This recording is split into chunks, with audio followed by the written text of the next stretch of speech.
Il tuo dispositivo ha bisogno di una riparazione? Eseguiamo una diagnosi gratuita. Ritiriamo e riconsegniamo a domicilio, senza chiamate e senza spostamenti. Ti inviamo il preventivo prima di riparare e procediamo solo se lo approvi. Comodo, trasparente e professionale. Link nella descrizione. Iniziamo con la preparazione degli strumenti necessari. Avrai bisogno di un cacciavite a stella, un cacciavite a testa piatta, una pinzetta e ovviamente della pasta termica di alta qualità. Assicurati di avere anche un panno in microfibra e un po' di alcol isopropilico per la pulizia. Prima di tutto, spegni il laptop e scollega l'alimentatore. Rimuovi la batteria se possibile. Utilizza il cacciavite a stella per svitare le viti che fissano il pannello inferiore. Fai attenzione a non perdere nessuna vite, quindi ti consiglio di utilizzare un piccolo contenitore per tenerle tutte insieme. Una volta rimosso il pannello, avrai accesso ai componenti interni. Inizia a pulire la polvere accumulata con il panno in microfibra. Se noti una grande quantità di polvere, puoi utilizzare un compressore d'aria per rimuoverla.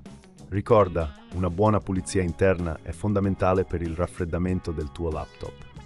Adesso passiamo al cambio della pasta termica. Rimuovi il dissipatore di calore svitando le viti che lo tengono in posizione. Fai attenzione a non danneggiare i componenti circostanti. Una volta rimosso, utilizza un panno imbevuto di alcol isopropilico per pulire la vecchia pasta termica sia dal processore che dal dissipatore. Applica una piccola quantità di nuova pasta termica al centro del processore. Non esagerare, una quantità delle dimensioni di un chicco di riso è sufficiente. Rimonta il dissipatore e riavvita le viti. Assicurati che sia ben fissato per garantire un buon trasferimento di calore. Se ti sembra troppo complicato, ricorda che offriamo ritiro e consegna a domicilio per il tuo laptop. Non è necessario spostarlo, possiamo occuparci noi di tutto. Dopo aver rimontato il pannello inferiore, riattacca la batteria e accendi il laptop. Controlla che tutto funzioni correttamente. Se hai bisogno di assistenza, non esitare a contattarci per una diagnosi professionale senza impegno. Offriamo anche un preventivo prima della riparazione, così saprai sempre cosa aspettarti. Con questi semplici passaggi, il tuo HP 16 AF14NS sarà come nuovo.